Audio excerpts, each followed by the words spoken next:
అన్నా తండేల్ మూవీ ఎలా అనిపించింది అన్న? సినిమా చాలా బాగుంది అన్న. Naga Chaitanya acting super.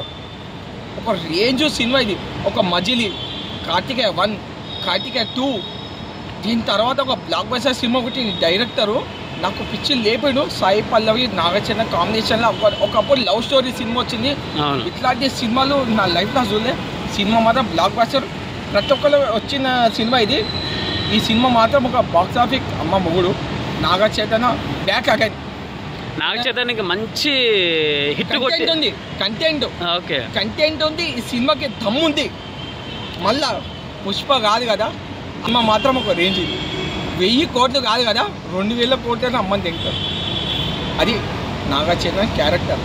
అన్న దేవిశ్రీ ప్రసాద్ మ్యూజిక్ ఎలా అనిపించింది అన్న? ఓ పిచ్చి లేపినా. దేవిశ్రీ మిర్చి సినిమాకి ఇచ్చిండు. వర్షం, యోగి, మొన్న ఓ అబ్బా చెప్పుకోవాలనుకుంటే పిచ్చి లేచిపోతుంది. కానీ సినిమా మాత్రం అన్న ఇగో నాగ చైతన్య ఎత్తుడు పిచ్చి లేపిడు. సినిమా తప్ప అయినా మూవీలో హైలైట్స్ అంటేనా ఒక చెప్పాలంటే నాగ చైతన్య హైలైట్ పర్వాల ఒకటి హైలైట్ సీన్ ఒకటి సాంగ్ బుజ్జితల్లి అబ్బా పిచ్చి లేపిండు. ఇంకోటి ఫైట్స్, డైలాగ్స్, ఎలివేషన్స్, ఇంకోటి ప్రతి ఒక్క సీన్స్ కి మనం చెప్పలేకపోతున్నాం. అన్న ఏడుపు వచ్చేస్తుందా నీకు? ఏదైనా సీన్ లో ఏడుపు వచ్చేసిందా?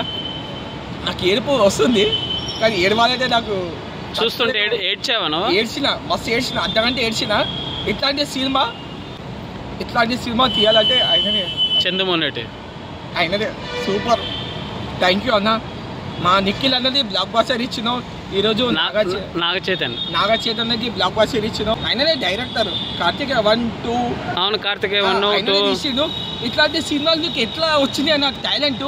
నీకున్న టాలెంట్ కి కొత్త కంటెంట్ అంటున్నారు కదా, కంటెంట్ చాలా థ్యాంక్ యూ అన్న. సాంగ్స్ అన్ని బాగున్నాయనా? సాంగ్స్ కి అయితే లేచి డాన్స్ ఆడినా. ఓ పిచ్చి లేచి. ఆ బుజ్జి తల్లి కాకుండా ఇంకేమన్నా మంచి సాంగ్స్ ఉన్నాయా? అన్ని సాంగ్స్ బాగున్నాయి సినిమా మొత్తంలో. బుజ్జి తల్లికి అయితే ఇగో ఏదైతే నీకు ఏమన్నా లవ్ స్టోరీ ఇన్స్టాగ్రామ్ లో కూడా ఇప్పుడు మొన్న దాకా సంక్రాంతి సినిమా వస్తున్నారు, అందరూ ఫిదా అయిపోయారు. ఇప్పుడు ఈ సాంగ్ ఫిదా అయిపోతారు. ఏమన్నా అన్ని ఏం బాగా చేసినావు అందరినీ?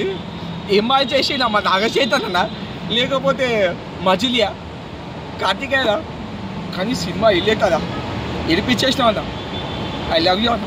అంటే కంపల్సరీ అవార్డు వచ్చే అవకాశం ఉంటుందా బెస్ట్ యాక్టర్ గా? ఆస్కార్ ఏంది, దాన్ని మించిపోతారు. కంపల్సరీ మంచి యాక్టింగ్ స్కిల్స్ ఉన్న అవార్డు అయితే వస్తుంది. సూపర్. ఇట్లాంటి సినిమాని తీయాలంటే ఈ అన్ననే, ఈ డైరెక్టర్. 2025 లో ది బెస్ట్ మూవీ అవుతుందా? 2025 best movie this is Naga Chaitanya, Sai Pallavi. ఇట్లాంటి సినిమా మనం లైఫ్ లో చూడలేము. ప్రతి ఒక్క ప్రేక్షకులు థియేటర్కి రావాలి. మొన్న దాకా పుష్ప వల్ల కొంచెము అందరు డిసప్పాయింట్ అయ్యారు. కానీ ఈ సినిమాకి మీరు వచ్చి చూడండి, మీకు ఏమి ఇబ్బంది రాదు. కానీ సినిమా మాత్రం ఒక అద్భుతంగా ఉంది. చూసా ఏడ్చుకోవాలి, బయటికి రావాలి. నాగ చైతన్య అన్న ఐ లవ్ యూ. నీకు నేను మొన్న కలిసిన ఆల్రెడీ. అది ఏంటి మనం సినిమా ప్రిలీజ్ అయింది కదా, ఆ రోజు అన్నని కలిసిన. సెకండ్ ఇచ్చింది నాకు. చాలా నాగ చైతన్య గారికి చాలా రోజుల తర్వాత మంచి హిట్ ఇచ్చారు మన చంద్రమోహన్ రెడ్డి. అవును. ఎలా అనిపించింది అన్న మీకు? నాకు ఒక అద్భుతం. ఇట్లాంటి సినిమా నార్జున్ కూడా ఫుల్ హ్యాపీ అయిపోయాడు. ఏమంటుంది తెలుసా, ఫ్యాన్స్ కి పెద్ద పండుగ. అవును, సంక్రాంతికి అలా బొమ్మది కూడా పిలిచిపోయాడట మా కొడుకు. సార్ మామ కథ చూడండి, మామ కూడా అల్లుడు ఎట్లుంది, సూపర్ ఉంది. పిచ్చి లేపేసి సినిమా అయితే ఒక రేంజ్ అన్న. మామల్లుళ్ళు అయితే ఇట్టు కొట్టుకున్నారు ఈసారి. ఓకే.